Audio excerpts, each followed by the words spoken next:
Radio Fréquence Méditerranée. Il est 18h.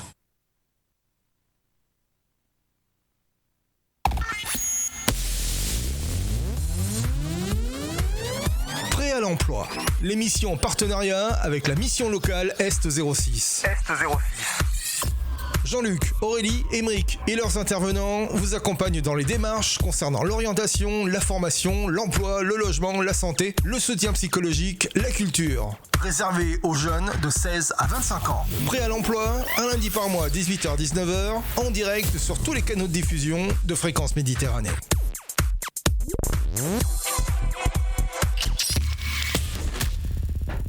Retrouve-nous en direct vidéo sur notre page Facebook Radio Fréquence Méditerranée. Fréquence Méditerranée. Votre radio locale de proximité à Menton et sur la Riviera française. 96.6 FM, www.fmradio.fr. Allez, bonsoir à toutes, bonsoir à tous, c'est le retour sur Radio Fréquence Méditerranée. Bonsoir à tous nos auditeurs qui nous rejoignent. Très content de vous retrouver après pratiquement 3 mois de vacances. Et oui, la chance d'avoir de pas être une radio commerciale. On peut faire un petit peu ce qu'on veut et effectivement, on avait besoin de beaucoup de repos et surtout faire des travaux dans le studio.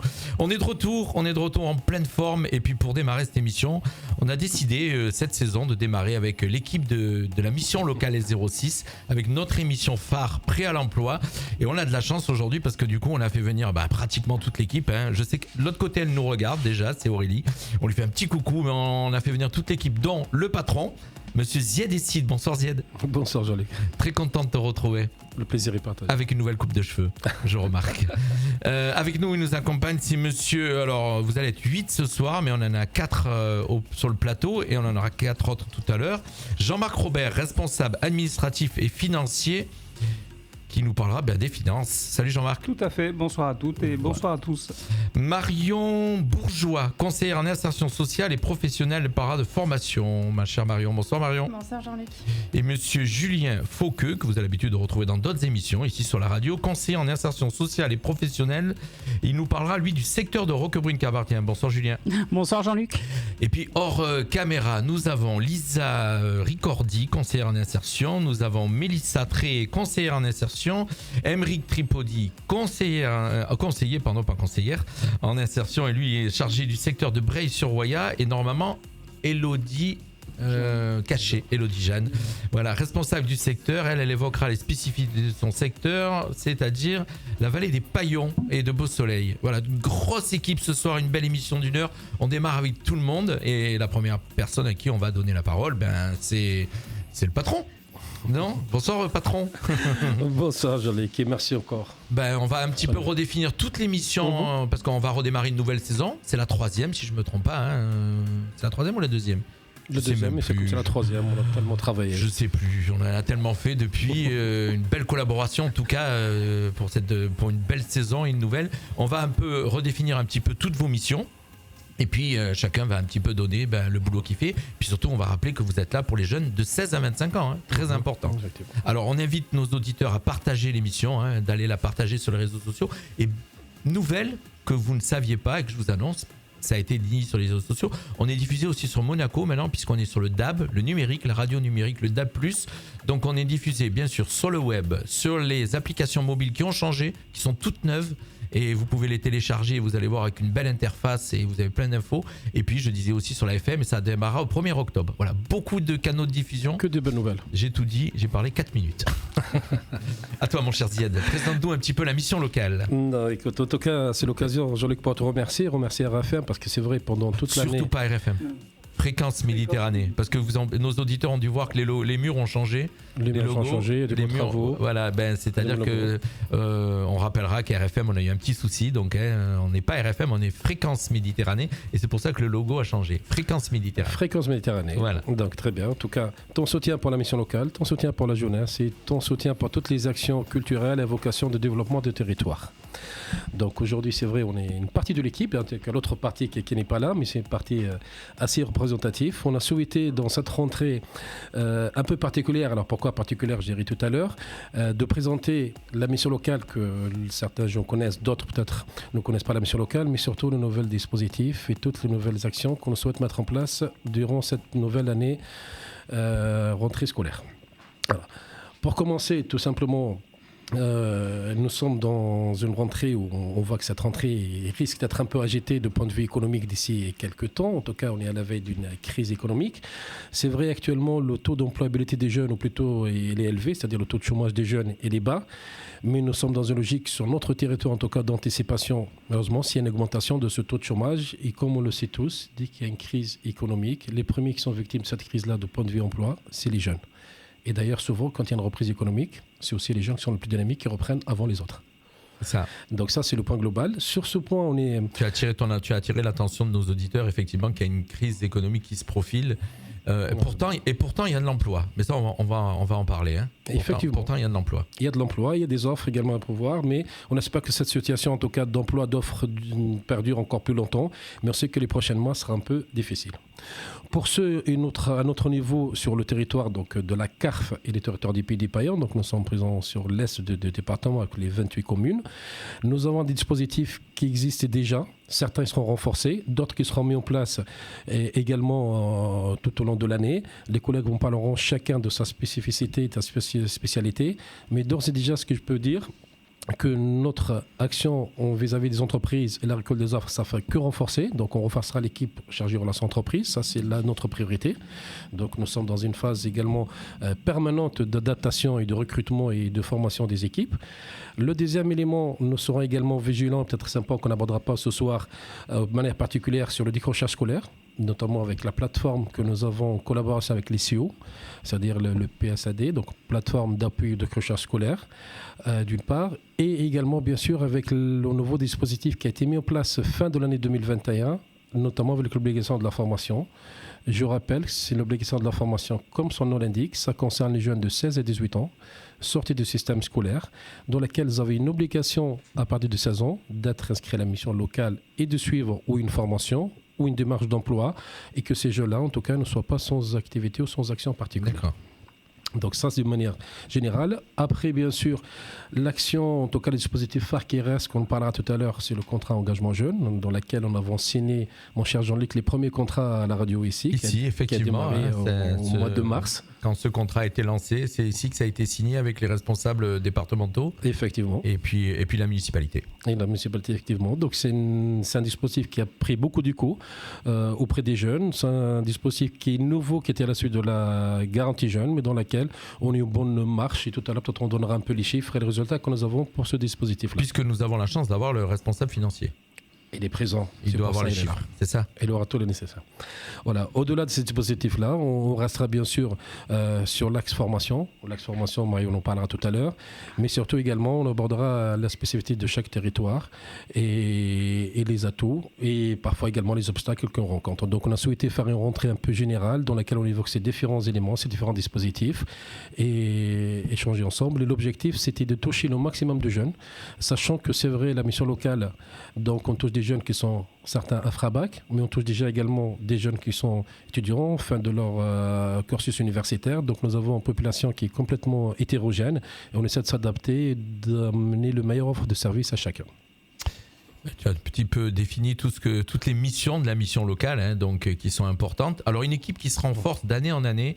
Moi j'ai connu, donc maintenant ça fait à peu près 2 ans, un peu plus de 2 ans qu'on se connaît, et j'ai vu que régulièrement il y a des nouvelles têtes qui sont arrivées. Elles restent, c'est déjà pas mal. Elles restent, donc j'ai eu la chance de voir arriver Aymeric, Lisa, tous ces gens-là, et donc une équipe qui va encore se renforcer, tu disais. Ça va renforcer pour pouvoir répondre un peu aux besoins de territoire, mais en même temps, toutes les nouvelles dispositifs qui sont en train de se mettre en place. Tout ça pour l'objectif, se renforcer vraiment l'emploi et la formation des jeunes. Ce qui prouve que le gouvernement met quand même met de l'argent sur la table pour les jeunes, quoi. Je veux dire, c'est ça, il faut le voir, puisque tous ces jeunes, tous ces gens que tu emploies, sont payés par le gouvernement, on dirait, c'est ça, hein, puisque. Alors nous avons un financement mixte, certes, en grande partie c'est l'État, donc nous avons la DSP, délégation de service public, mais en grande partie c'est l'État, mais également les collectivités, et notamment la CAF. Oui, malheur, j'ai failli faire une gaffe, effectivement. Également le conseil régional sur le volet plutôt formation, qui est sa compétence principale, et le département également sur l'action sociale. Donc tu me tends la perche pour bien rappeler qu'il y a un président dans cette association qui s'appelle Monsieur Guy Bonvalet, maire du Moulinet bien sûr, et qu'on salue et que j'aurais dû signaler, j'oublie mes mots, nommer dès le début, pardon, et avec un conseil d'administration, et il y a plusieurs membres qu'on avait reçus d'ailleurs ici à la radio. Ouais. Alors les finances, tu disais que donner des chiffres, est-ce que notre cher comptable, responsable financier va nous donner quelques chiffres d'argent qui ont été mis sur la table, c'est ça Alors de manière générale, on sera encore de manière un peu plus précise, oui. Mais de manière générale, depuis le confinement en fait, et donc c'est vrai, il y avait de nouveaux dispositifs, ça veut dire il y avait des moyens qui ont été mis de l'État pour accompagner les jeunes.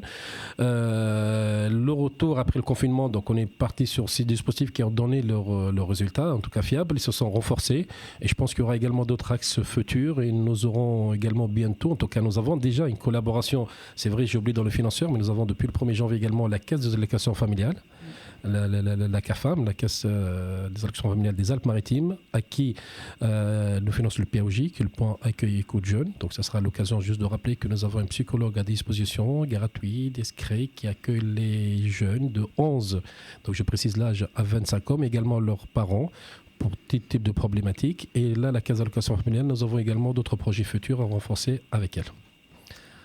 Alors, on va donner la parole à notre cher... On a 1 heure et il va falloir caser tout le monde. Je suis en train de regarder la pendule déjà.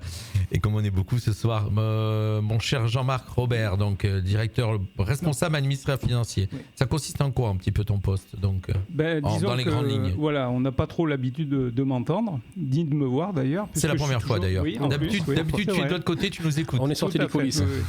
D'habitude, je mets des likes, là c'est l'inverse. Donc en fait, si vous voulez, je suis un peu transparent dans la mission locale. Pourquoi ? Je suis en backstage, je suis à l'arrière-plan avec le directeur, mais il faut savoir qu'on valide tous, et le directeur a la signature unique, il n'y en a pas d'autre, il n'y a qu'une signature, c'est le directeur, pour tous les contrats, les demandes d'aide. Donc on a, disons, 4 types d'aides financières qui sont importantes pour les employeurs. Ce sont effectivement tout ce qui est les contrats d'accompagnement dans l'emploi, les fameux CAE pour le parcours d'emploi compétences, les contrats PEC. C'est un contrat, si je peux aller très vite, qui représente à peu près une aide de 47% sur 26 heures sur la valeur du SMIC.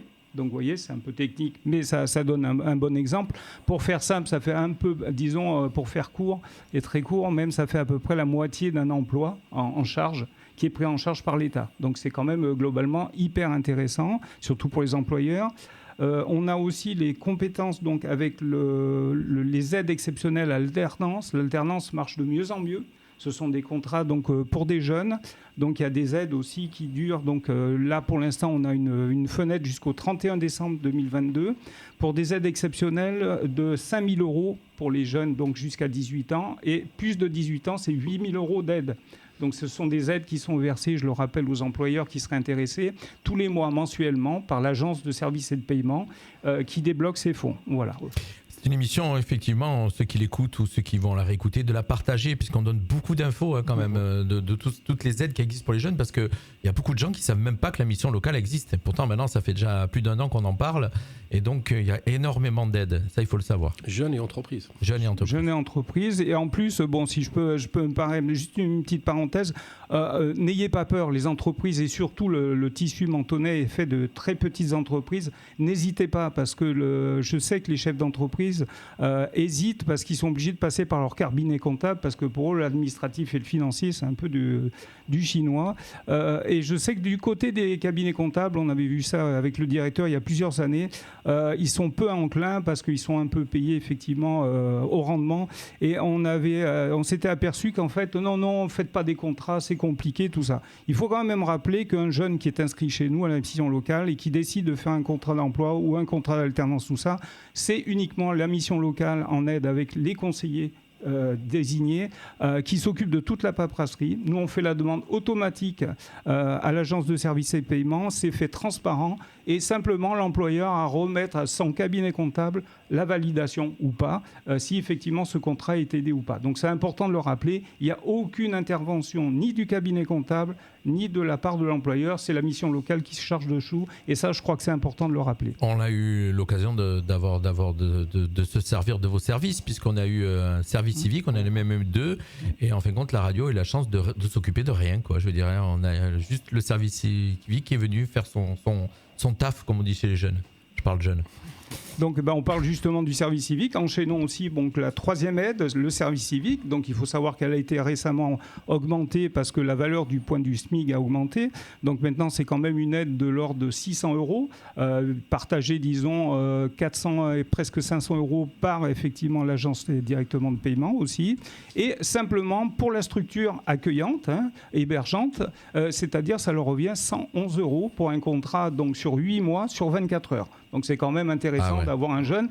Et surtout que ça s'inscrit dans un choix de s'engager. C'est une mission de l'État. C'est un peu le petit service national pour ceux qui l'ont connu dans les grandes heures des années 70-80, avant qu'il malheureusement il disparaisse. Je pense qu'on n'est que 2 autour de la table. Voilà. 3 peut-être avec Zied. Voilà, donc. Bon, avec le chef, on est quand même réserviste, je tiens à le préciser. D'accord. Au passage. Okay. Non, mais c'est important. C'est des valeurs. On a plusieurs plans d'action, d'aide effectivement au public défavorisé, aide à la cohésion sociale. Il y a plusieurs missions. Et une des dernières missions qui est arrivée récemment et que personne n'a encore parlé, c'est effectivement les aides pour les Jeux Olympiques de 2024. Puisqu'il faut rappeler qu'il y a plusieurs sites qui sont disséminés partout en France, dont Nice, entre autres. Et on peut être effectivement pris en service civique dans une mission spécifique pour aider à l'organisation des Jeux Olympiques. Donc il y a quand même des missions intéressantes. Donc ça, c'était la spécificité du service civique. Et pour finir, le directeur en a parlé juste avant, il y a les aides effectivement du conseil départemental sous l'ordre donc ce qu'on appelle le FDAJ, le Fonds d'aide aux jeunes, qui est une aide mensuelle. Bon, globalement, disons, pour faire court, de 75 € en ticket service. C'est un peu l'équivalent du ticket restaurant, mais qui est valable pour l'habillement aussi. Et on peut faire monter des dossiers aussi pour tout ce qui est aide au permis, aide aux études, aide à l'achat de matériel. Et on a d'ailleurs le lycée effectivement professionnel qui est pas très loin, Paul Valéry. On aide souvent effectivement à l'achat de matériel pour les cuisiniers, ce qui coûte cher. Tout le tablier, on voit avec les affaires, les serveurs, c'est tout le costume. Donc ça a un coût pour les jeunes. D'accord. On peut effectivement faire une demande de prise en charge pour l'habillement aussi dans ce cadre précis. Si les jeunes viennent vers vous, ça se passe comme ça. C'est les jeunes qui viennent voir la mission locale et qui vous demandent de les aider, quoi, en fin de compte. Tout à fait, oui. En fonction de leurs besoins. En fonction de leurs besoins. Ça peut être le personnel de rang, ça peut être les cuisiniers, etc. Ils peuvent être à l'école, c'est-à-dire parce qu'en général, souvent la mission locale s'occupe de gens qui sont déscolarisés, là, souvent. Mais là, ils peuvent être en stage à l'école et par contre, vous avez une aide qui est spécifique. Parce qu'ils ont une aide, en fait, parce qu'ils font des stages en entreprise, parce qu'ils se débrouillent et ils vont avoir des contrats en entreprise. Et ça passe par la mission locale. Voilà. À partir du moment qu'ils sont en entreprise, là, on passe par ce cap-là. Puisque c'est important de le rappeler, le directeur l'a dit, on est effectivement face à des jeunes qui doivent être déscolarisés. D'accord. Malheureusement, il y a beaucoup de jeunes qui se présentent souvent à l'accueil, mais qui sont encore scolarisés. Malheureusement, on ne peut pas effectivement encore s'en occuper. D'accord. Voilà. Au point de vue donc, des aides, on a ces 4 axes qui sont quand même très importants. Après, on parlait tout à l'heure des enveloppes au niveau national. Il faut savoir qu'une des dernières, et ce n'est pas la plus importante, mais une des parts, il y a une aide d'urgence de déblocage au niveau de la mission locale, mais ça, c'est vraiment spécifique à la mission locale de Menton, de plus de 500 000 € pour développer le contrat d'engagement jeune, donc ce qui est énorme. Alors, ce qui est énorme dans tous les sens, ce qui est énorme pour les jeunes, mais ce qui est énorme aussi, et ce qui est un chamboulement aussi pour nous, c'est que on n'a plus assez de conseillers pour faire face effectivement à cette demande. C'est ce que disait le directeur, M. Ziadécide. Donc, vous allez en recruter pour pouvoir faire face à donc une aide de... C'est impressionnant les chiffres que vous donnez. Et donc, en fait, tout cet argent, c'est toi, Jean-Marc, qui pilote tout ça. Je suis censé effectivement répondre déjà à tous les appels d'offres. Il voit tout ce qui rentre et il voit tout ce qui sort. Aussi. C'est ça. Si possible, moins il en sort, moins on se porte. Mais enfin, pour ça, c'est le trésorier qui serait mieux placé que moi pour en parler. Mais disons que oui, c'est un bel équilibre. Mais il faut savoir que c'est une aide globale, effectivement, aux jeunes, mais surtout l'entourage. Parce que la mission locale, pour vous donner une taille à peu près de référence, la mission locale, quand on l'a prise, nous, avec le directeur en 2012, donc vous voyez, ça fait 10 ans, on y était 8. Maintenant, on tourne à 20 salariés. D'accord. Et on nous en demande encore. C'est-à-dire que globalement, d'après l'État, on devrait être normalement, pour un équilibre normal, 25. Donc, c'est ce que vous allez, C'est ce qu'on souhaite atteindre. vous allez faire comme dans objectif. les jours qui suivent. l'objectif, D'accord. ouais, très D'accord. rapide. Voilà. On peut, c'est classé secret défense, mais où ça représente un budget, une mission locale comme S06 sur l'année, c'est un on va dire un chiffre d'affaires entre non, guillemets. c'est pas un secret, C'est puisque pas un je secret, rappelle c'est que public, contrairement effectivement à ce que pourraient croire les gens, nous avons notre assemblée générale annuelle qui est publique, où tout le monde peut intervenir, cette année a eu lieu au mois de mai, mais il faut rappeler aussi que les chiffres donc passent par l'expert comptable qui surveille notre comptabilité et qui sont validés pour l'assemblée générale par un commissaire aux comptes, et que nous avons l'obligation, comme toutes les associations Bien d'ailleurs, sûr. qui dépassent un budget effectivement important de plus de 150 000 ou 300 000, de faire la déclaration annuelle à la préfecture. Donc ces comptes sont publics. D'accord. C'est-à-dire que pour vous donner un ordre d'idée, cette année, bon an, mal an, ça fait un budget pratiquement de 1 500 000 € de fonctionnement Ah pour la oui. mission locale. Quand même. Il y a de l'argent. Il y a de l'argent. Pour les jeunes, c'est ça que je vois, c'est qu'il y a quand même, il y a quand même de l'argent pour les jeunes et il y a des gens qui sont là. Il y a une grosse mobilisation de l'État, ça il faut le rappeler, mais il faut rappeler aussi qu'il y a une grosse mobilisation des communes, le directeur l'a rappelé, la CARF, mais toutes les petites communes, on a parlé aussi du palais de la vallée de Paillon, On etc. abordera tout à l'heure Voilà. avec Elodie, Plus on précisément. parlera des paillons, Voilà. puisque je rappelle que la mission locale S06, c'est 28 communes. Oui. C'est 28 communes. 15 communes de la CARF et 13 communes des paillons. Et j'ai pas de notes. Ouais. Je vous fais savoir. Bravo. C'est Il y que en a de même en mémoire. détail 11 communes du Paillon plus 2 communes de la métropole. Voilà. Oui, aussi, Donc, oui. effectivement. Merci, mon cher Robert. On va un De petit rien. peu. Il est 18h21. Je vous rappelle qu'on est en direct. Vous êtes sur Radio Fréquence Méditerranée, et que vous nous écoutez maintenant sur le DAB, sur les applications mobiles et sur le web pour l'instant. Et bientôt, l'AFM qui sera de retour avec nous ce soir. Notre cher Julien Fauque, lui, qui est conseiller en insertion sociale et professionnelle, et lui, il s'occupe du secteur de Roquebrune-Cap-Martin. Alors, est-ce que tu peux définir rapidement ton boulot Tout à fait, Jean-Luc, effectivement. et le secteur, quand tu y es, ce que tu fais? Tu as des locaux là-bas sur place? Oui, alors j'agis principalement dans les locaux du CCS de Roquebrune-Cap-Martin, où les jeunes peuvent venir me rencontrer comme à Menton, exactement les mêmes services. Et du coup, je reçois mes jeunes là-bas sur le territoire, et je travaille en collaboration aussi avec les acteurs du CCS et bien sûr de la ville de Roquebrune-Cap-Martin. D'accord, donc ça veut dire que là-bas sur place, tu peux accueillir n'importe quel jeune qui peut venir s'inscrire. Il n'est pas obligé de passer par Menton. Il vient directement, qui vient présenter son dossier. Le jeune peut appeler le siège à Menton pour prendre une inscription. On a toujours notre chargé d'accueil qui coordonne tout. Et après, tu as un portefeuille, entre guillemets. Oui, voilà, on a tous des portefeuilles. Vous avez des portefeuilles de jeunes à s'occuper, quoi, c'est ça? Tout à fait. D'accord. Et ça représente sur Roquebrune un portefeuille de jeunes dont tu t'occupes, ça représente combien de jeunes? Je les ai pas comptés, j'avoue. Vu que je m'occupe aussi de Menton. Non, c'est pas une question piège, c'est que je suis tellement. En gros, chaque conseiller, il a à peu près. On a d'autres conseillers qu'on va voir tout à l'heure avec nous. Un conseiller, Elodie par exemple, qui s'occupe des paillons, c'est un portefeuille de combien de jeunes à peu près? 10, 15, 20, 30? Alors, je suis plus sur les dispositifs, donc coup, c'est plus des chiffres qui... C'est pas Elodie alors? Non, c'est difficile à définir parce que c'est vrai qu'on a aussi chacun des références, donc autant il y a du suivi classique et après du suivi dans le cadre des dispositifs. Alors, en termes, peut-être pour répondre à la question de portefeuille, nous, tout simplement, le conseil tourne autour de 200 actifs. Alors, ce qu'on appelle actifs, c'est les jeunes qu'on a reçus dans les 4 derniers mois, et avec à peu près 200 à 300 jeunes non actifs, tout simplement ceux qu'on n'a pas vus depuis un petit moment. Donc, ça fait sur chaque conseiller? Sur chaque conseiller, de manière globale. Donc, il y a combien de jeunes qui sont dans...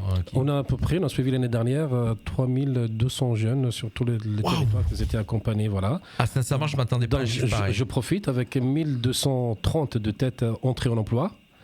Et je regarde Marion, je crois 350, 320 entrées en formation. Marion qui s'occupe des formations. Voilà. Oui. Donc chaque autre conseiller, on a une sortie positive qu'on quantifie aux alentours de 40 à 45% de réussite. Bien sûr, l'emploi. On peut dire le mot réussite. Parce que l'emploi n'est pas forcément des emplois durables CDI, mais tout type d'emploi. Mais voilà, on est fiers de ces résultats-là. En comptant tous ces l'ensemble des sorties, l'apprentissage, le contrat, tout type de contrat, voilà. D'accord. Oui, vous remettez tous ces jeunes qui arrivent sans rien entre guillemets. Vous les remettez au moins avec quelque chose. Vous leur donnez une direction. C'est ça. Un jeune qui a un peu de motivation et sérieux. Il faut avoir le micro près. Et pas trop on loin. arrive souvent à trouver une solution pour lui. Peut-être la solution elle est un peu moins rapide, plus rapide, mais souvent un jeune motivé finit toujours par trouver une solution parce qu'il y en a tellement d'opportunités. Si pas l'emploi, c'est la formation, on arrive toujours à trouver quelque chose, du moins qu'il y a l'adhésion et la motivation du jeune. C'est bien qu'on ait pu redémarrer cette saison avec une émission où on rappelle tous ces dispositifs parce que pendant l'année on présente d'autres choses, mais beaucoup les oublient. Et voilà, donc on remercie Aurélie d'avoir préparé cette émission avec ce plateau. Donc Julien, tu disais sur Roquebrune, alors ton travail sur Roquebrune, donc tu reçois les jeunes, tu as des jours particuliers, c'est tous les jours? Le lundi matin, principalement de 9h30 à 12h30 à peu près. D'accord. Tous les lundis, tu es là-bas sur place. Tous les lundis, je suis là-bas sur place et les jeunes peuvent venir prendre des renseignements. Si j'ai du temps ou même je m'adapte, je monte les voir. C'est sur rendez-vous ou c'est Oui, sur rendez-vous, mais si un jeune a une urgence ou si un jeune veut venir se présenter et qu'il sait qu'il y a une permanence au CCS de Roquebrune, je peux le recevoir et comme je disais, je m'adapte. D'accord. Voilà. Okay. Après, les jeunes peuvent aussi, j'en parle également, ils peuvent nous rencontrer sur les réseaux sociaux et il y a toujours quelqu'un qui leur répondra sur la messagerie privée des réseaux sociaux, donc Facebook et Instagram. Voilà. Donc il y a multiples. Une petite question, je vous connais tous à peu près, je vous ai tous vu passer dans le studio, la plupart. J'ai l'impression que c'est tous un boulot qui vraiment qui vous plaît, quoi. Je vous entends parler avec le sourire. Alors certes, le chef est sympa, pas toujours, mais sympa en général. Mais donc je vous entends parler avec sourire je te vois sourire quand tu parles de ton travail. C'est vraiment un travail que vous aimez, quoi. Ah oui, carrément. Ouais. Sinon, je le ferais pas. Est-ce que c'est volontaire, mon cher Zied, que ce soit des jeunes qui s'occupent des jeunes ou qu'il n'y ait pas de personnes beaucoup plus âgées? C'est pour mieux les comprendre? Alors, c'était la confidence qu'on avait échangée ensemble il y a quelques mois. Tu regardais bien, effectivement, il y avait cette volonté-là d'avoir une dynamique jeunesse qui est présent dans la mission locale. Et après, la plupart des conseillers ont des profils complémentaires et différents les uns les autres, de façon que chacun peut apporter de son côté sa connaissance, son expérience, mais également dans une logique de travail, de cohésion d'équipe. D'accord. Un jeune a peut-être un peu moins d'a priori que quelqu'un qui va peut-être avoir 40, 50 ans et qui va pas être dans le même feeling que le jeune, c'est vrai. Après, c'est vrai, l'autre équipe qui n'est pas présente, donc il y a tout type d'âge aussi, parce que Sandrine, Patrick, Peggy, Estelle, et peut-être, je m'excuse si j'en oublie quelques-uns, et Vanessa. Aurélie nous écoute en tout cas. Merci mon cher Julien de nous avoir parlé de ta partie. On essaye, je regarde, il est 26, j'essaye de voir tout le monde. Maintenant, on va parler de Marion. Marion qui est avec nous, et Marion, donc elle qui est pareil, qui est conseillère, mais alors, toi tu es conseillère, donc insertion sociale et professionnelle, mais plus spécialisée dans la formation. Tout à fait. En fait, je suis donc au siège de Menton et je fais le lien avec les organismes de formation, les formations qui sont proposées, celles qui sont financées également pour remettre les informations à mes collègues lors des réunions. Je participe à des CAF, aussi à des commissions pour sélectionner à la sélection des jeunes qui peuvent rentrer en formation aussi. Et je remets tous ces éléments, toutes les informations à mes collègues et pour qu'on puisse les donner au mieux aux jeunes. Il y a beaucoup d'organismes de formation dans le secteur? Oui, il y en a quelques-uns quand même. Oui. Il y a des formations qui sont faites spécialement par des organismes et puis il y a des formations qui sont faites directement. Par exemple, une entreprise, une grosse entreprise, elle peut proposer des formations ou pas? Non, c'est vraiment spécifique à... Ma question, elle est un petit peu... Voilà, je veux savoir si non, vraiment ça passe que vraiment par... Effectivement, il y avait une réforme de la formation professionnelle il y a 3 ans. Et en outre, ça permet aux entreprises qui ont un souhait de former ou eux-mêmes déposent un agrément de formation. On voit d'ailleurs de plus en plus les grands groupes maintenant, que ce soit les grands marchés ou plutôt les centres commerciaux ou d'autres ou des grosses entreprises et proposent, en tout cas, ils développent leurs propres écoles. Donc c'est une nouvelle tendance. Mais également, il y a la formation professionnelle qui peut faire appel à leurs OPCO. Et nous, de l'autre côté, avec Marion, on est également sur les différents centres de formation qui existent en quelque sorte dans le département et parfois même au-delà du département, suivant en fait les besoins des jeunes. Voilà, donc on peut envoyer les jeunes en dehors du département. Tout à l'heure, on parlera aussi, je sais que vous avez un peu ce type de choses avec l'étranger aussi. Vous avez pu faire partir des jeunes à l'étranger, si je ne me trompe pas. Effectivement, alors c'est pas la formation proprement dite, mais c'est toujours très formateur et c'est une belle formation de passer. D'accord, ça n'avait rien à voir avec la formation. De passer quelques semaines, voire quelques mois à l'étranger, donc dans le cadre d'un mobilité internationale, et peut-être on fera, si tu es d'accord, bien sûr, une petite émission là-dessus. Mais c'est très formateur parce qu'à leur retour, on trouve un regard de maturité et d'expérience très accéléré. Donc ma chère Marion, donc tu es en lien avec tous les organismes de formation qu'il y a, et donc c'est tout type de formation? Tout à fait, un maximum, puisque effectivement, comme on le disait tout à l'heure, on a différents profils qui viennent au sein de la mission locale et on essaie de trouver les formations qui peuvent contempler tout le monde, en D'accord. fait, être adapté à chaque profil, à chaque situation, chaque compétence, Alors, en fait, je vais lorsque te- le je vais jeune te arrive mettre- à la mission locale. Une situation, par exemple, je suis jeune, j'ai 20 ans et j'ai envie de faire du cirque, j'ai envie d'être clown. Ça existe ? Alors, il y a des formations dans l'animation avec des spécificités D'accord. dans le cirque. Je suis effectivement. jeune, j'ai 23 ans, j'arrive et je veux faire disjockey. Il y a aussi des formations, bien sûr. Vous savez, je vais chercher Alors, un petit peu les trucs un peu bizarres pour savoir si, voilà, un jeune, il y a- vous répondez à tout, quoi. Oui, ben, à tout. On fait des Pratiquement. recherches au quotidien aussi, justement, c'est le but de nos réunions d'équipe, justement. Donc, on recherche chacun de notre côté, on échange régulièrement.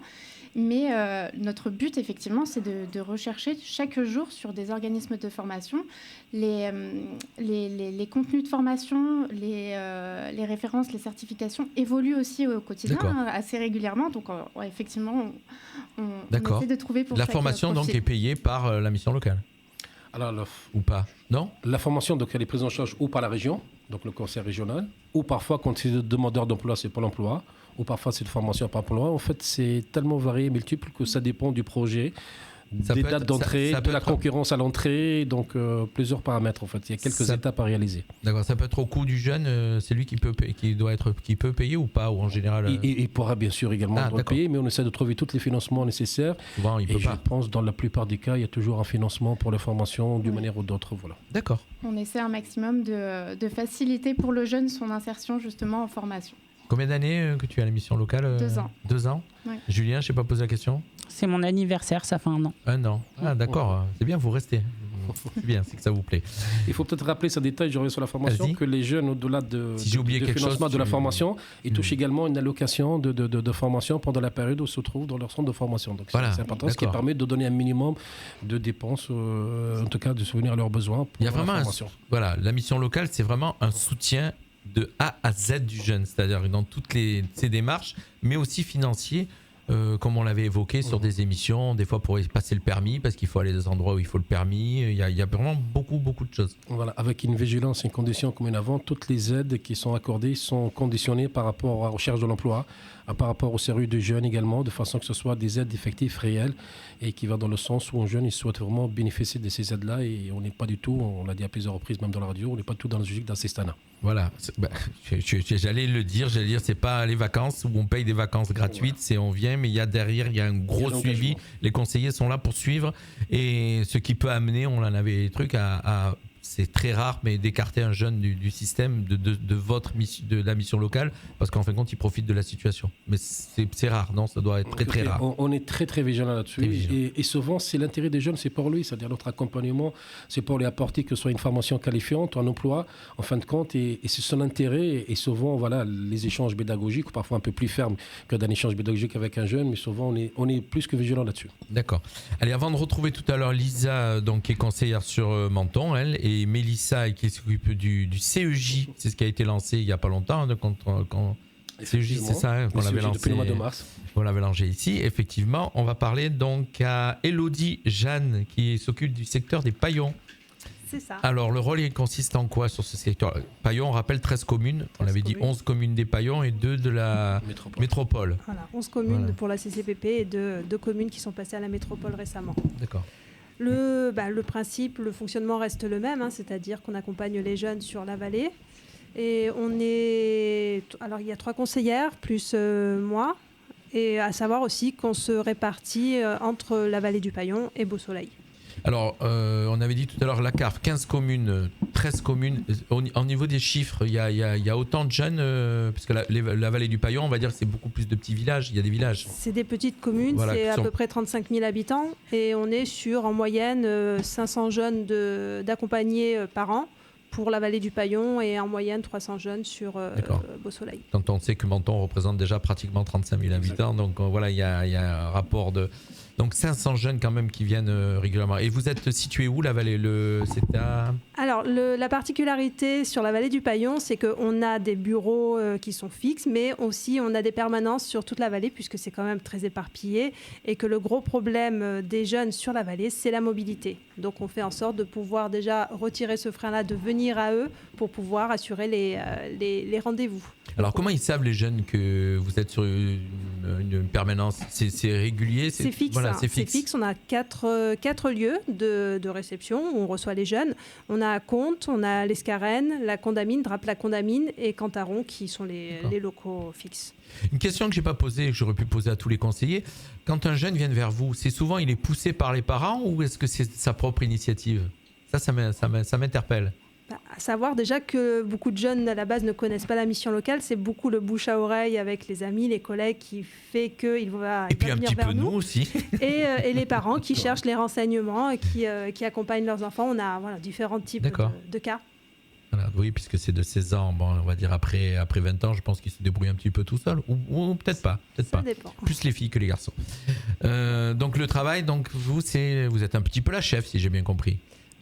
J'organise, je gère un peu tout ça, oui, effectivement. D'accord. Et j'accompagne aussi, j'ai quelques jeunes que j'accompagne aussi, puisque ça fait un moment que je suis sur le secteur, donc certains jeunes restent quand même suivis par moi. Est-ce que vous pensez qu'il y a un peu plus de difficultés sur le côté village, paillon, que sur le littoral avec des grandes villes ?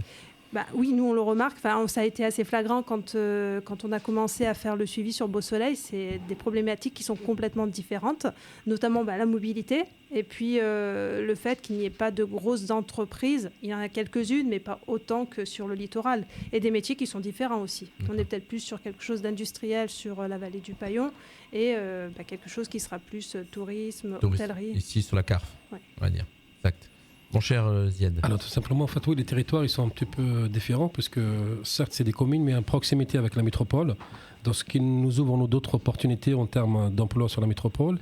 Et il y a également une structuration de VP dans laquelle tu as reçu le président il y a quelques mois. C'est l'entreprise des Vallées du Paillon qui se constitue, qui sont à peu près une centaine d'entreprises. Et on essaie de travailler avec eux. Et donc il y a une dynamique qui s'est installée dans ces communes depuis quelques années. Voilà. D'accord. Tu sais que les questions me viennent, moi j'ai 0 question devant moi, elles me viennent au fur et à mesure qu'on discute. C'est ma manière de faire de la radio et en tout cas voilà, on espère que vous appréciez la manière dont ça se passe ici sur cette radio. Est-ce que vous travaillez aussi un petit peu à Menton ? On a Initiative Menton Riviera, donc où il y a des gens qui créent des sociétés est-ce qu'ils créent des emplois ? Ils viennent peut-être chercher des jeunes chez vous ? Alors il y a l'initiative Menton Riviera de côté Menton. Il y a également l'initiative Métropole côté Métropole, donc c'est la même structure qui est parallèle. On collabore avec les deux structures. Par le passé, nous avons réalisé des actions communes au-delà du forum d'emploi, mais également des soirées rencontres au réseau où il y avait des entreprises de l'initiative Menton Riviera et des jeunes de la mission locale. Voilà, c'est ça. Notre collaboration continue de qui a un besoin en emploi. Certains, comme tout à l'heure, M. Robert l'a évoqué, on a des allègements de charges sur certains contrats, donc on a eu des contacts avec des entreprises qui ont été créées et le lien se fait. Voilà, c'est ça, le lien existe donc. Est-ce que j'ai encore des petites questions pour Elodie? Il me regardait des grands yeux. Qu'est-ce qu'il va me demander?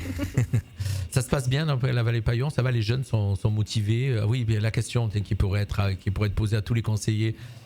Après le Covid, après tout ce qui se passe, comment on sent la jeunesse par rapport à l'emploi? Démotivé, motivé? Démotivé, non, je dirais pas ça. Peut-être avec une certaine perte de repères, parce que c'est vrai que ça a été une période quand même assez compliquée.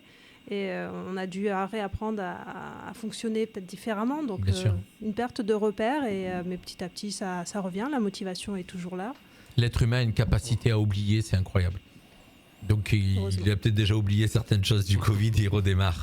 Merci Elodie. Non, peut-être on a élargi nos actions, c'est-à-dire on a intégré des éléments, des obstacles que peut-être il y a quelques années en arrière on ne le mettait pas en avant, notamment le lien avec Internet, l'addiction parfois à des jeux. Donc on a développé également des actions autour de la culture.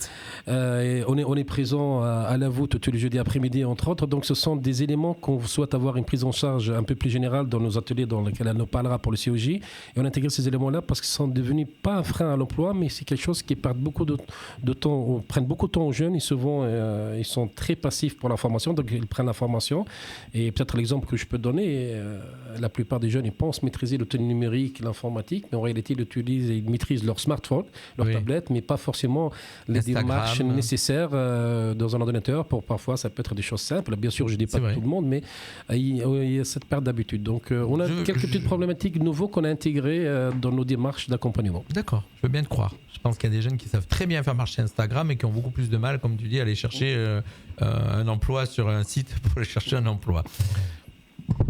C'est pas la majorité, heureusement. Ma chère Lisa, bonjour. Bonjour Jean-Luc, ça va ? Nous on se connaît, donc Oui. ça fait drôle de t'interviewer différemment avec une autre casquette. Ah oui, il y avait Émeric aussi. Je regarde la pendule parce qu'il y en a plein qui veulent parler ce soir. Alors toi, tu es, ça fait pas un an, toi ? Non, ça fait un peu moins d'un an. Ça fait pas un an. J'ai une vision un petit peu plus à court terme du coup. Est-ce que je peux dire comment ça s'est passé ou pas ? Est-ce que tu m'autorises à dire ? Bien sûr. Comment Salut. tu as rejoint l'équipe ? Vas-y. Voilà, on va quand même expliquer que Lisa était donc animatrice chez nous, elle est toujours d'ailleurs, et que j'ai trouvé que c'était une personne qui était très sérieuse. Et voilà, j'ai la chance d'avoir connaître Zia Décide qui aide les jeunes, puisque ça fait partie de la mission locale. Et c'est comme ça qu'il t'a recruté. Tout à fait. Voilà, et je pense qu'il en est content, sinon tu serais plus là. Je suis ravi. D'ailleurs, Voilà. c'est devenu un canal de recrutement très intéressant à la radio. Donc, La radio, quand je vois des t'en gens as qui deux ont une déjà. initiative, je repère et je récupère. Je les jauge avant. Donc ton rôle depuis que tu as appris, que tu es rentré dans cette équipe, toi, donc c'est pareil, tu as un portefeuille de jeunes et Oui, voilà. tout à fait. En fait, j'ai appris du coup un petit peu ce métier de conseiller en insertion professionnelle, donc l'accompagnement des jeunes sur l'emploi, la formation, leurs projets professionnels plus largement aussi, parce que ça touche aussi l'entrepreneuriat.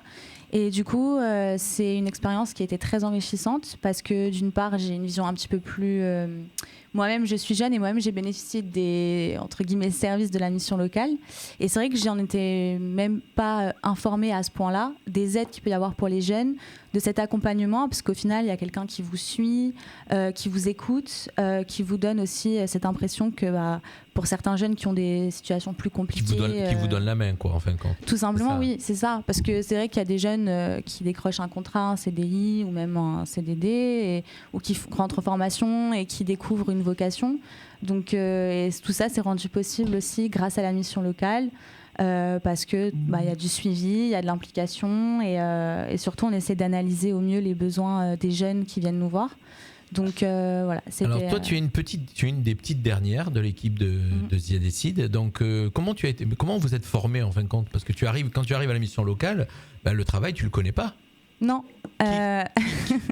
Alors non. En fait, vous forme ? Du coup, en fait, on se forme grâce tout simplement à notre responsable qui répond à nos questions, qui nous montre tout ce qui est le logiciel ou poser un cadre lors d'un entretien, et surtout l'entraide avec tous les collègues qui sont très à l'écoute, qui n'hésitent pas à toutes les questions que j'ai pu poser, parce que j'en ai posé beaucoup. Qui t'a formé, toi, par exemple ? Tout le monde. À tous ? Il n'y a Ouais. pas une personne en particulier qui t'a pris en main au début ? J'avoue qu'Emeric, j'ai posé beaucoup de questions. Parce que... Mais il avait guère plus de moi que toi, hein, Emeric. Emeric, il a une très bonne expertise sur ça et il maîtrise beaucoup d'outils. Donc, il m'a beaucoup aidé sur ce... J'avais presque un an déjà à la mission locale D'accord. lorsque Lisa est arrivée. D'accord. Mais c'est tout le monde en fait, ça a été une dynamique générale, il n'y a pas quelque chose de particulier, ça s'est fait tout seul sur le tas grâce à l'accompagnement de tout le monde en fait. C'est une belle expérience Très belle expérience, j'en garde que des bons souvenirs. qui va s'arrêter malheureusement voilà, dans quelques jours, on va dire, puisque tu vas partir dans le monde du journalisme, si j'ai bien compris. Voilà. Mais en tout cas, je suppose que Zia Décide était content de ton passage à la mission, donc dans la plupart, hein, je vois... Vous avez tous le sourire, moi ça j'adore ça. Je vois tous avec la patate. C'est une équipe dont je suis fier. Oui. Et ça fait partie de notre vocation quand on voit Lisa qui je te passe pas la ponade, mais je connais le personnage, donc je sais comment tu es. Je sais comment tu es. Donc voilà. Donc toi, tu étais chargé aussi sur Menton, principalement sur Menton. Oui, j'étais au siège, oui. Et sur des événements, comme là, il y a eu le forum des associations. Tu étais sur le forum des associations. Oui. Emeric était sur le forum des associations. Et là, par exemple, vous expliquez un peu ce qu'on fait aujourd'hui. Vous avez fait un petit peu, non ? C'est-à-dire au forum des expliquez associations. un petit peu à quoi servait la mission locale. Au forum, Bon, oui, voilà. oui, les services civiques aussi, parce qu'il y avait beaucoup de... Vous n'avez pas reçu spécialement des jeunes sur le forum, mais c'était surtout pour, la mission locale existe et elle a telle proposition à vous Oui, c'est faire. ça, c'est communiquer avec les familles aussi, communiquer avec les jeunes qui sont présents et aussi avec les partenaires, parce que c'est toujours très intéressant. Il y a un vivier assez important de partenaires lors de ce genre d'événement, donc c'est un moyen aussi pour nous de... Vous êtes parti sur les différents stands un petit peu voir les partenaires ? La personne qui est en charge des relations entreprises, Marine Labroche, oui, effectivement. D'accord. Qu'elle a fait. C'est une opportunité pour nous de trouver plusieurs acteurs qui sont présents, donc on leur propose un peu nos services, nos offres de services. Donc, Pourtant, c'est des associations. Les associations, donc il y a le service civique, il y a les emplois aidés également. Oui, effectivement, donc, nous on est une association, on en a profité. Effectivement. Je suis content, en tout cas, que tu sois passé par la mission locale et que tu sois contente de ce métier et que tu as appris encore une petite corde à ton arc. Toujours plus de cordes à mon arc. Voilà. Ma chère Mélissa qui est avec nous aujourd'hui, très timide. J'ai rien préparé, je savais pas que je venais à l'émission. Tout à fait. Voilà, tu vois, on balance. Ouais.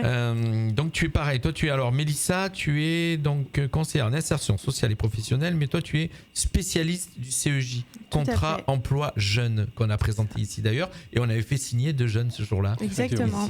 J'étais dans les coulisses justement ce jour-là. D'accord. Donc contrat emploi. Alors, est-ce que tu peux rappeler donc, puisque tu es spécialiste, ce qu'est le contrat emploi jeune?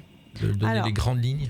Du coup, le contrat engagement jeune, qu'est-ce que c'est c'est engagement, pardon. Oui. Moi, j'avais dit emploi. Non, contrat engagement jeune, c'est un dispositif qui est mis en place par l'État français, donc pour les jeunes de 16 à 25 ans. Ça reprend en fait la même dynamique que la garantie jeune qu'on connaissait anciennement. Donc ça a été mis en place à partir du 1er mars au niveau national. Et c'est un contrat en fait où les jeunes s'inscrivent pour être dans une dynamique renforcée. C'est-à-dire que le suivi au niveau du conseiller, donc nous en tant que conseillère sur le contrat engagement jeune, nous avons une autre approche avec ces jeunes-là, parce que ce sont des jeunes qui sont mobilisés 15 à 20 heures par semaine.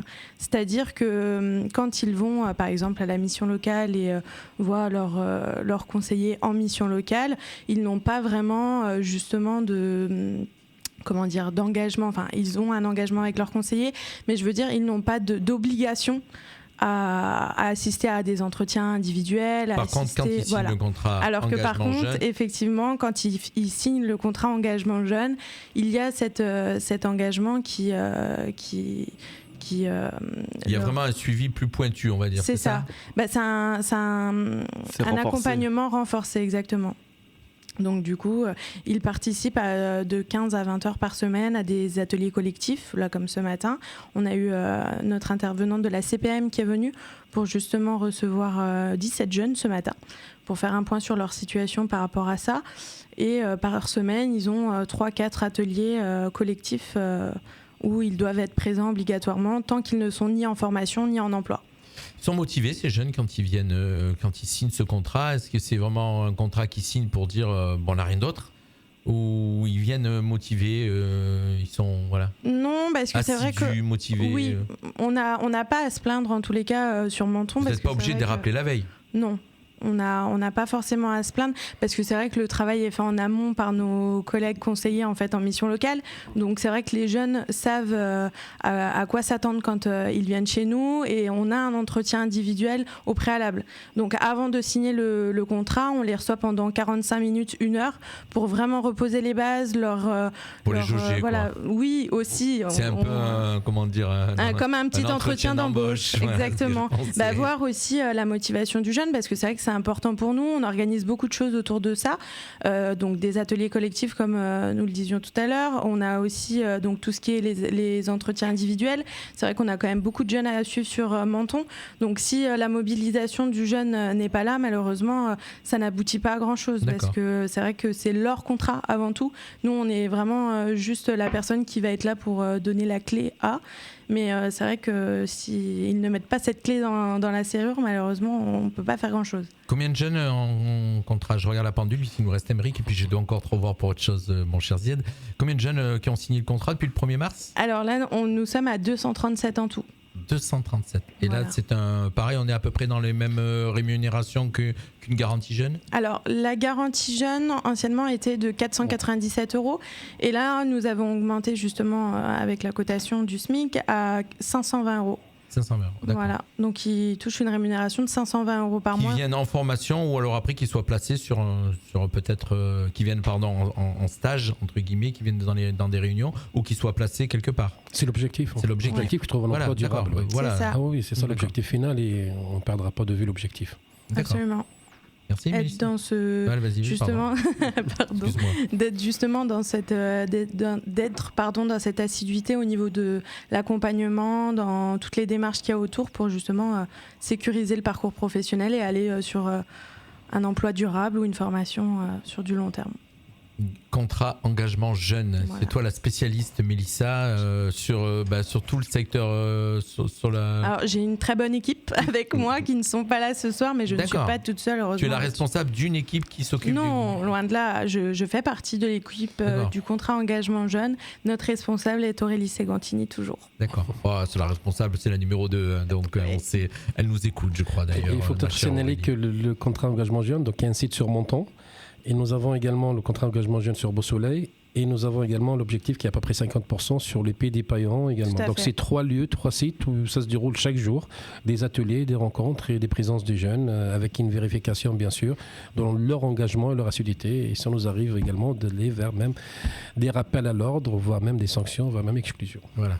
C'est ce qu'on a un petit peu discuté tout à l'heure, effectivement. Donc, pratiquement 250, c'est ça On est, je regarde l'anti-sèche, 237 cette année. Ouais. 237. Bravo. Ouais. Ça marche bien, mois de mars. Oui, ça en on fait, est pas mal, ouais. Mois de mars, ça fait combien de mois ça fait pas le 3, 6 mois, 7 mois, 6-7 mois. Voilà, pour Ouais. un objectif total qui est de 480. Avec ça, on rajoute également les premières entrées des 3 premiers mois en garantie jeune. Ça fait entre 30 et 40, une trentaine par mois, c'est pas mal. C'est ça. Il Merci. nous en reste environ là, 85 jusqu'à la fin de l'année. De jeunes D'objectifs. Voilà, au niveau de nos objectifs. Sur en tout Menton. cas. Parce que vous avez des objectifs en plus. Oui. Ah d'accord. Bon. Mon cher Émeric, merci Mélissa. J'essaye de jouer à la pendule, d'avoir eu tout le monde au micro. Vous êtes venu une équipe en force ce soir. Je rappelle qu'ils étaient 8 ici dans le studio pour relancer cette saison, deuxième saison de Prêt à l'emploi avec toute l'équipe de la mission locale, dont le chef. Et j'aurai encore quelques petites questions juste avant. Mon cher Émeric, toi, tu es spécialiste conseiller donc en insertion sociale et professionnelle. Et toi, c'est le secteur de Breil-sur-Roya. Roya-Bévéra. Roya-Bévéra. Donc, un petit peu côté Roya, un petit côté Roya-Bévéra. Toute la Roya, toute la Bévéra, donc 7 Ah oui, communes mais la au total. Roya-Bévéra, c'est la même chose. Ah, non, la Bévéra, on compte Sospel et Moulinet, et Bévéra, et Roya, oui, du coup, oui, on il compte, faut revenir, pardon. Oui, excuse-moi. C'est pas le même cours d'eau. Oui, exactement. Je suis un petit peu perdu. On arrive en fin d'émission. Donc toi, pareil, tu as une permanence. J'ai 3 permanences sur le secteur, donc une sur Sospel tous les jeudis, une sur Breil-sur-Roya, donc un mercredi sur 2, et une sur Tende une fois par mois, le premier lundi du mois. D'accord. Et c'est la même chose, donc le même fonctionnement que les autres. Ces jeunes de ce secteur-là viennent te voir ou prennent rendez-vous. Le mieux, c'est le rendez-vous, non ? Exactement, comme tous les autres secteurs, ils peuvent passer par l'accueil. L'accueil après rattache à mon emploi du temps, et puis on fonctionne de cette manière où ils peuvent me contacter directement, et puis moi je m'arrange avec mon emploi du temps. Vous avez des emplois du temps partagés, je suppose, sur un Exactement, système, oui. C'est ça ? Tout fonctionne bien. Exactement, ça marche très très bien. Du coup, moi j'en suis très content. Les permanences fonctionnent bien. Il y a toujours du monde, et puis ça me permet aussi de voir des partenaires, d'être présent sur les lieux directement. Donc c'est un écosystème qui fonctionne très très Et bien. sur des événements, puisqu'aujourd'hui tu étais sur un événement sur Breil-sur-Roya, si Exactement, je me trompe pas, c'est la ça place de l'emploi organisée par le Pôle emploi. Donc pareil, c'était l'occasion de voir ou revoir des partenaires et aussi de rencontrer du jeune qu'on a déjà en suivi, ou d'ailleurs aussi des nouvelles. Il y a des jeunes qui viennent poser des questions encore sur des événements comme là, style le forum des associations ou là toi aujourd'hui à Breil, qui viennent carrément se renseigner. Il y en a qui viennent se renseigner. C'est très très rare. Alors on n'en a pas non plus des milliers et des cents, Oui. Mais moi là par exemple aujourd'hui j'ai un jeune qui n'était pas inscrit qui est venu avec son père qui s'est renseigné. Pour moi, c'est plus que positif. Bien sûr. Voilà, même si c'est un par un, on compte-goutte, mais le plus important, c'est pour être présent et montrer qu'on est présent sur un secteur et qu'ils peuvent compter sur nous. Breil-sur-Roya, d'ailleurs, je ne sais pas, mais tu m'as posé la question en arrivant, et effectivement, depuis aujourd'hui, j'ai été contacté, ce qui va me permettre de rebondir sur Zia Décide pour terminer. C'était un petit peu court, mon cher américain, mais voilà, vous êtes beaucoup. Tout va bien. Breil-sur-Roya, d'ailleurs, qui m'a contacté, le centre hospitalier de Breil-sur-Roya, qui en fin de compte recrute. Et ils m'ont appelé effectivement en demandant si la radio pouvait. Je dis mais ça fait partie de notre mission, puisque notre radio aussi a une mission pédagogique, mais surtout de radio locale, de vraiment d'aider les gens du secteur dans tout ce qu'on peut faire. Et donc ils m'ont contacté en disant voilà, on a des offres d'emploi, on recrute. Et j'étais assez surpris donc des postes qui recrutaient, de me dire mais ça m'a surpris. Donc on l'a diffusé bien sûr sur nos réseaux sociaux, sur notre site internet. Donc il suffit d'aller voir fmradio.fr ou la page Facebook que vous êtes en train de regarder ou le groupe, je ne sais plus. Et vous avez donc toutes ces offres d'emploi, c'est dans le médical. Et là où j'étais un petit peu surpris, donc j'ai regardé les offres que j'ai reçues, et ce qui va me permettre de revenir vers toi, Zied, pour terminer l'émission. Il y a beaucoup d'emplois aujourd'hui, apparemment, il y aurait beaucoup d'emplois Mais encore, vous avez du mal à caser tout le monde. C'est le paradoxe. Parce que depuis la sortie du Covid, il y a de l'emploi. Il y a de l'emploi et il y a des secteurs en tension qui sont en recherche. Là, tu as cité le secteur médical qui est vraiment en grande recherche parce que d'une part, il y avait un développement de ce secteur-là après le Covid, mais également le besoin existait depuis avant. Et en plus, sur le secteur de l'hôpital de Bray, je pense qu'on est en contact, on a déjà travaillé avec eux, comme l'hôpital également de Tende, mais également l'éloignement géographique contribue également à avoir encore cette difficulté. En tout cas, ça, c'est pour ce qui concerne le secteur de moyens au pays. On assiste donc, nous, mission locale, mais également Pôle emploi, et ça, c'est au niveau national. Effectivement, cette année-là, d'une manière un peu particulière, il y avait beaucoup plus d'offres que de candidats potentiels. Donc, c'est pour ça que je disais peut-être d'ici quelques mois, il faut prendre un emploi, peut-être ça changera d'ici quelques mois, et cela n'existera plus. Mais on assiste parfois à des éléments qui sont un petit peu contradictoires ou paradoxaux. Voilà. Il me reste 4 minutes pour clôturer l'émission. Et donc, je disais, cet été, on a vu que beaucoup dans le métier de la restauration, le métier de l'hôtellerie, tout le monde cherchait des employés, on va dire. Tout le monde essayait de recruter. Et pourtant, vous avez un vivier de jeunes qui peut correspondre à ce... Et vous n'arriviez pas à aller où ils n'ont pas envie de faire ce métier? Alors, si on prend ce secteur-là, parce que nous nous sommes posé la question, nous avons fait des recherches, il y avait même des conférences, des études qui ont été faites là-dessus, parce que c'est vrai, c'est un phénomène où il y a des offres d'un côté, il y a de chômage. Si on prend ce secteur-là, il y avait un vivier de salariés qui avaient une tradition d'être plusieurs années dans ce secteur-là, qu'ils ont quitté, ils ont changé d'orientation après le Covid. Et peut-être même, une petite confidence, la publicité qui a été faite dans les médias de manière générale, comme quand c'est un secteur qui manque de main-d'œuvre, je pense que ça contribue plus à faire, en tout cas l'inverse, à faire fuir, parce qu'on a mis en avant les difficultés du secteur, les horaires, etc. Et donc même celui qui n'avait pas d'expérience, il est réticent sur ce secteur-là. On a placé quelques-uns, mais le besoin il était tellement que nous, on n'arrivait pas, ni nous, ni les Pôle emploi, à combler à ça. Ouais. D'accord.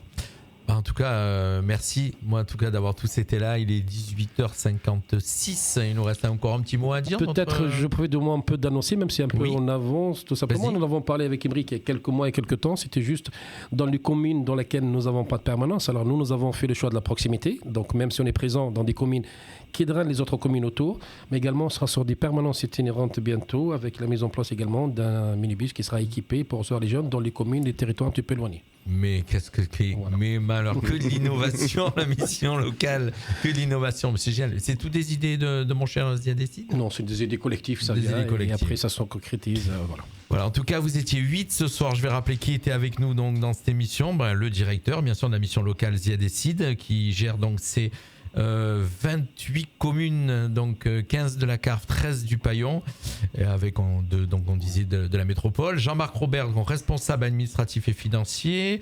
Elodie, Jeanne, qui était responsable donc du secteur des Paillons et de Beau-Soleil. On n'a pas parlé de Beau-Soleil, mais c'est le même fonctionnement, hein, tout est pareil. Hein. On s'excuse auprès des gens de Beau-Soleil, mais voilà, c'est pareil. Émeric donc Tripodi, lui, conseiller en insertion sociale, secteur de Breil-sur-Roya. Julien Fauqueux, conseiller en insertion sociale, secteur de Roquebrune-Cap-Martin. Marion Bourgeois, conseillère en sociale, spécialiste donc formation. Mélisse Ontré, donc conseillère insertion sociale. Ils sont tous conseillers en insertion sociale, mais ils ont tous une spécificité.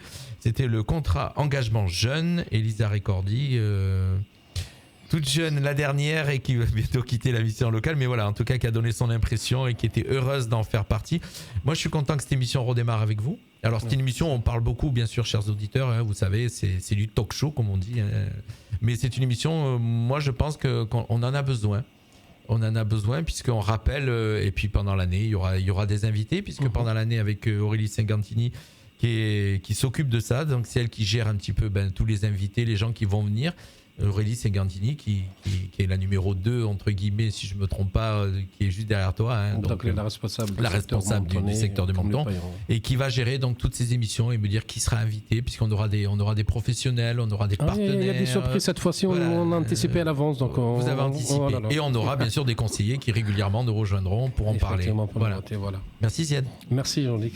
Merci à tous, et puis j'espère que vous avez passé un bon moment. 18h58, on va redémarrer la musique, et puis nous on se retrouve demain soir avec deux qui sont là encore autour de la table, mais là ils n'auront plus la casquette mission locale, ils auront la casquette Radio Fréquence Méditerranée. Bye bye à tous, merci. Fréquence Méditerranée, la radio de la Riviera française.